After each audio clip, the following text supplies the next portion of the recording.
বৃষ্টিতে ক্ষতিগ্রস্ত বাংলার আলু চাষিরা গত দুদিন ধরে দক্ষিণবঙ্গ থেকে শুরু করে উত্তরবঙ্গের প্রায় প্রত্যেকটি জেলায় জেলায় দেখা দিয়েছে ভারী বৃষ্টিপাত, আবার কোথাও বা মাঝারি বৃষ্টিপাত।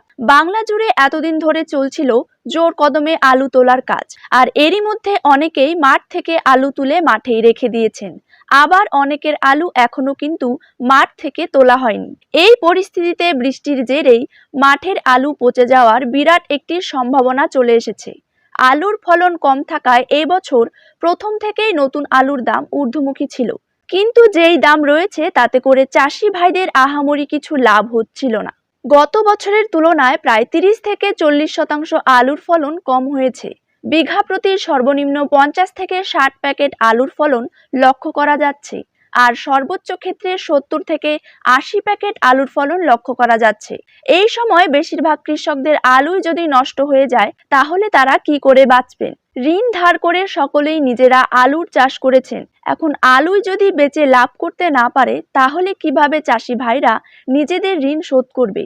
আবহাওয়াবিদরা জানিয়েছেন, আগামী দুদিনে পশ্চিমবঙ্গের উত্তরবঙ্গ থেকে শুরু করে দক্ষিণবঙ্গের বিভিন্ন জেলায় জেলায় পশ্চিমী ঝঞ্ঝার প্রভাবে আবারও কিন্তু নতুন করে বিক্ষিপ্তভাবে বৃষ্টিপাত লক্ষ্য করা যেতে পারে। যাদের এখনো মাটির নিচে আলু রয়েছে, তাদের কিন্তু সব থেকে বড় ক্ষতি হয়ে গিয়েছে।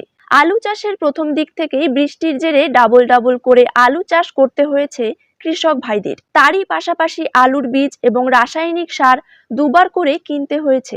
দুবার করে কিনলেও সকলকে কিন্তু কালো বাজারের মুখও দেখতে হয়েছিল, যার ফলে চাষি ভাইদের পকেট থেকে প্রচুর টাকা খরচ হয়ে গিয়েছে। কিন্তু চাষ করার পর সমগ্র বাংলা জুড়ে দেখা নেই আলুর ফলনের, আর এই অবস্থায় বৃষ্টির জেরে আলুর হয়ে গেল বড়সড় ক্ষতি, যার ফলে বিশেষজ্ঞ তথা ব্যবসায়ীরা আশঙ্কা করছেন অন্যান্য বছরের তুলনায় এই বছর কিন্তু আলুর দাম প্রচুর পরিমাণে বাড়তে পারে। বর্তমানে আলু চাষিরা কিন্তু হতাশ, কারণ বছরের পর বছর আলুর চাষ করে সকলকে লসের মুখ দেখতে হচ্ছে, আর এই বছর সবথেকে বেশি ক্ষতির মুখ দেখতে হতে পারে আলু চাষিদেরকে। বছরের পর বছর এত টাকা খরচ করে যদি লসের মুখ দেখতেই হয়, তাহলে আলু চাষিরা কিভাবে পরবর্তীতে আলু চাষ করবেন তা নিয়েই থেকে যাচ্ছে বড় প্রশ্ন।